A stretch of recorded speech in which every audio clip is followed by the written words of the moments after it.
Hello, আসসালামু আলাইকুম প্রিয় শিক্ষার্থীরা, আপনাদের সবাইকে ডেইলি স্টার পত্রিকার মাধ্যমে ইংরেজি শেখার ক্লাসে স্বাগত জানাচ্ছি। প্রিয় শিক্ষার্থীরা, আজকের আর্টিকেলটা বাংলাদেশের চলমান বিপিএল ম্যাচের একটা আর্টিকেল, যেই ম্যাচে মিরাজ লিডস খুলনা। মিরাজ খুলনাকে সামনে থেকে নেতৃত্ব দিয়েছে। লিড এখানে ভার্ব আর মিরাজ হচ্ছে সাবজেক্ট। খুলনা দলকে মিরাজ জয়ের যে দ্বার গৌড়ায় পৌঁছে দিয়েছে সেটা বোঝাচ্ছে। মিরাজ খুলনাকে নেতৃত্ব দিয়েছে টু বিপিএল প্লে অফস। তো প্লে অফ মানে হচ্ছে যে কোনো টুর্নামেন্টের চ্যাম্পিয়নশিপ হওয়ার জন্য বা চ্যাম্পিয়ন হওয়ার জন্য 4টা দল ফাইনালি সিলেক্ট হয়। তো এখানে প্লে অফ হচ্ছে এলিমিনেটর অথবা নকআউট স্টেজ। তো নকআউট স্টেজে পৌঁছার জন্য বিপিএলের নকআউট স্টেজে পৌঁছানোর পথে মিরাজ খুলনাকে তার খুলনা দলকে জয় পাইয়ে দিয়েছে। তো চলুন মেন আর্টিকেলে আমরা চলে যাই। খুলনা টাইগার্স। তো মিরাজের দলের নাম হচ্ছে খুলনা টাইগার্স। বিকেমটা এখানে বাদ, the fourth and the last team, অর্থাৎ মিরাজের দলটা হচ্ছে 4 নম্বর দল। টু কনফার্ম অর্থ হচ্ছে নিশ্চিত করা দেয়ার প্লে অফ বার্থ অর্থ হচ্ছে পজিশন, প্লেস, স্পট, অর্থাৎ প্লে অফ স্পট অথবা নকআউট স্পট অথবা এলিমিনেটর স্পটে নিশ্চিত করেছে। এলিমিনেটরি স্পটটা নিশ্চিত করেছে। তো নিশ্চিত করার পথে খুলনা টাইগার্স চতুর্থ দল হিসাবে প্লে অফ নিশ্চিত করেছে in the ongoing Bangladesh premier league টি-20। চলমান বাংলাদেশ প্রিমিয়ার লিগ টি-20-র চতুর্থ স্থান নিশ্চিত করেছে খুলনা টাইগার্স। কখন নিশ্চিত করছে? আফটার দ্য বিট মানে কাউকে পরাজিত করা। যখন তারা ঢাকা ক্যাপিটালসকে পরাজিত করছে বাই 6 উইকেটস, 6 উইকেটে ঢাকা ক্যাপিটালকে পরাজিত করার পরে Khulna Tigers became the fourth, তারা চতুর্থ এবং সর্বশেষ প্লে অফ টিম হিসেবে নিজেদের নাম লিখিয়েছেন। তো এটা কখন হয়েছে? ডিউরিং দেয়ার লাস্ট লিগ ম্যাচ, এবং এই খুলনার ঢাকার সাথে লাস্ট লিগ ম্যাচে এই ঘটনা ঘটছে। কোথায় ঘটছে সেটা অ্যাড দেয়া বলছে, আর কখন ঘটছে মানে কোন সময় ঘটছে সেটা ডিউরিং দেয়া বলছে। ডিউরিং মানে হচ্ছে at the time of. Dhaka league ম্যাচে এটা অনুষ্ঠিত হয়েছে Sher e Bangla national stadium in Mirpur today. মিরপুরে শেরেবাংলা স্টেডিয়ামে এই খেলা যখন অনুষ্ঠিত হয় তখন 6 উইকেটে ঢাকা ক্যাপিটালসকে আপনার খুলনা টাইগার্স পরাজিত করে তাদের চতুর্থ স্থান অথবা সর্বশেষ টিম হিসেবে তারা প্লে অফে জায়গা করে নেয়। তো আমরা বার্থ শব্দটাকে বলেছিলাম যে কোনো এখানে play off position, play off spot অথবা play off place. Khulna skipper Mehedi Hasan Miraz, খুলনার অধিনায়ক মেহেদী হাসান মিরাজ স্ট্রাইক হচ্ছে প্রেজেন্ট ফর্ম অথবা বি1 ফর্ম, আর স্ট্রাক হচ্ছে পাস্ট ফর্ম অথবা স্ট্রাক এই দুইটা হচ্ছে পাস্ট ফর্ম এবং পাস্ট পার্টিসিপল ফর্ম। স্ট্রাক। তো এখানে স্কিপার শব্দের অর্থ হচ্ছে অধিনায়ক। খুলনার অধিনায়ক Mehedi Hasan Miraz struck an unbeaten 74 of 55 বলস। সে 55 বলে 74 রানের একটা অপরাজিত, আনবিটেন মানে অপরাজিত ইনিংস খেলেছেন। তো এখানে স্ট্রাক শব্দটা কিন্তু আমরা জানি স্ট্রাক এটা আঘাত করা অর্থে ব্যবহার করা হয়, কিন্তু এখানে ক্রিকেটে রান করা জিনিসটা অর্থে ব্যবহার করা হয়েছে। তো খুলনার অধিনায়ক মেহেদী হাসান মিরাজ 55 বলে 74 রানের একটা ইনিংস খেলেছে।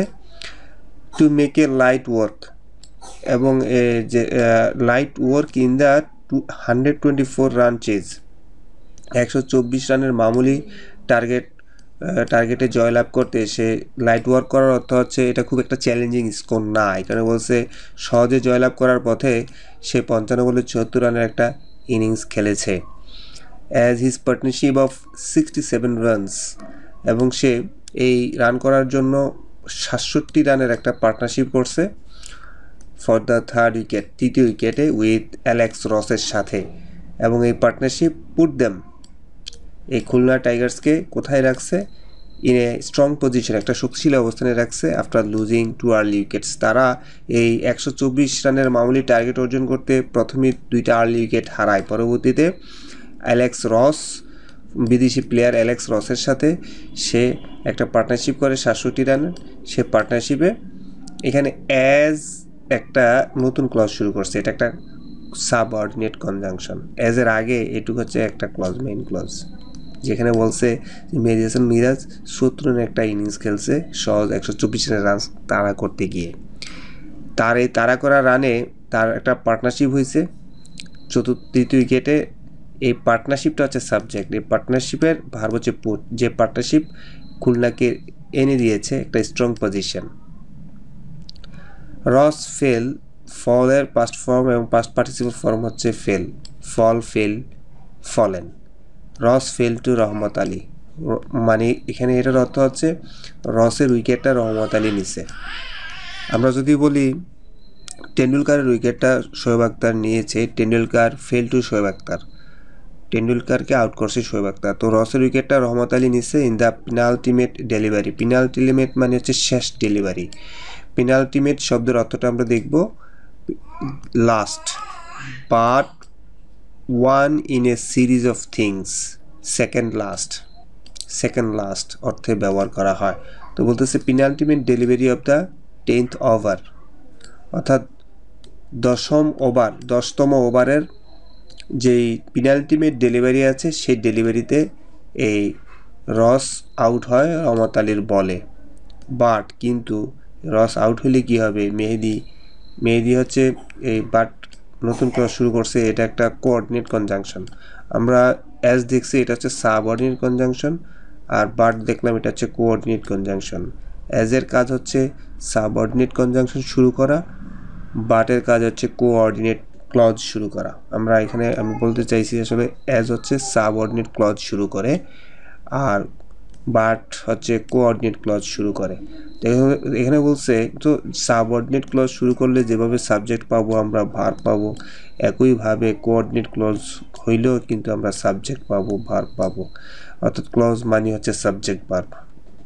তো বলতেছে আপনার 10ম ওভারের পেনাল্টিমেট ডেলিভারিতে রজের উইকেটটা রহমত আলী নিয়ে নিলেও মেহেদি কন্টিনিউড হিজ গুড ওয়ার্ক, মানে মেহেদি আনবিটেনভাবে ব্যাটিং করতে থাকে with the bat and smashed 5 fours, smash 5 fours, smashed 6, smashed century. এটা স্কোর অর্থে, রান করা অর্থে ব্যবহার করা হয়। যেমন আমি যদি বলি সাকিব একটা ছক্কা মারছে, Shakib smashed 3 sixes against Carlos Brathwaite. West ইন্ডিজে কার্লস ব্যাথওয়েটের বলে 3টা ছক্কা মারছে সাকিব, তাহলে সাকিব স্ম্যাশড 3 sixes। এখন যদি বলেন 3টা মানে একটার পর একটা 3টা ছক্কা মারছে, তাহলে Shakib smashed 3 consecutive sixes against West Indies bowler Carlos Brathwaite. তো স্ম্যাশ তো বুঝতেই পারছেন যে smash 4s and 4 sixes। Mehedi Hasan Miraz অপরাজিত থেকে সে রান করতে থাকে এবং সে 5টা 4 মারে এবং 4টা ছক্কা মারে to ensure Khulna's much required victory, এবং সে খুলনার বহু প্রত্যাশিত জয়টা নিশ্চিত করে উইথ 19 balls to spare। অর্থাৎ এই জয়ের পথে তারা 19টা বল বাকি রেখেই তারা, টু স্পেয়ার মানে বাকি রেখে, 19টা বল বাকি রেখেই তারা জয়ের বন্দরে পৌঁছে যায়। খুলনাস উইন, খুলনার এই জয়, এটা হচ্ছে সাবজেক্ট, অলসোটা হচ্ছে এখানে অ্যাডভার্ব। এটা যেহেতু সাবজেক্ট স্বাভাবিকভাবে এটা নাউন প্রোনাউন অথবা নাউন ইকুইভ্যালেন্ট ছাড়া কেউ সাবজেক্ট হতে পারে না।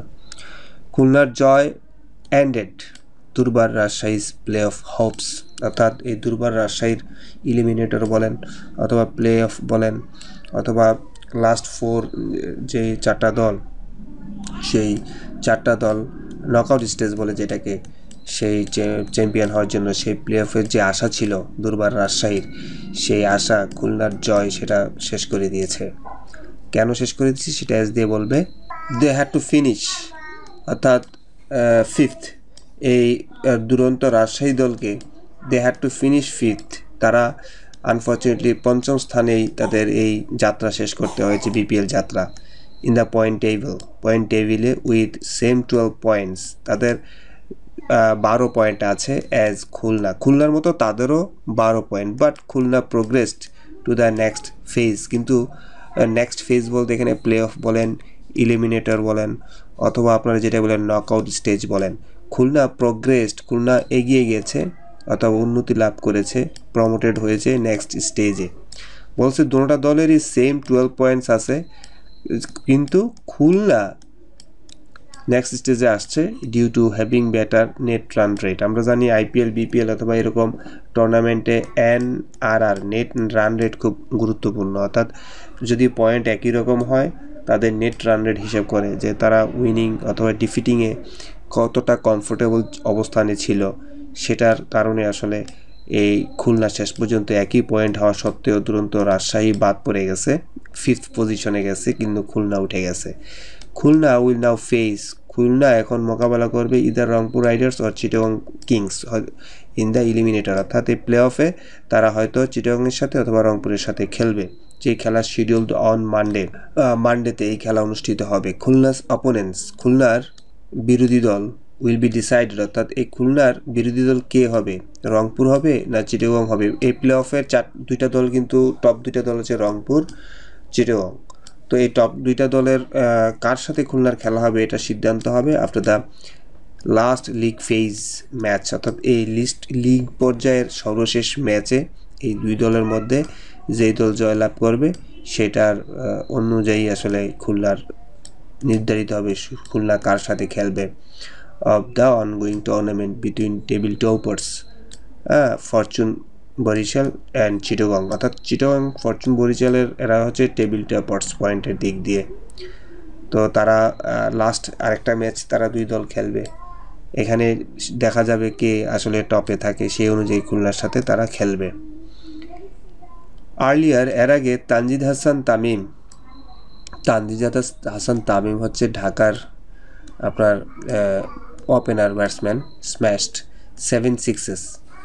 এই তানজিদ হাসান তামিম অথবা জুনিয়র তামিম আপনার 7টা ছক্কা মারছে অ্যান্ড 4 একটা 4 মারছে in his 37 ball 58 run innings. তার 37 বলে 58 রান ইনিংসে সে এইভাবে ছক্কা এবং 4 মারে।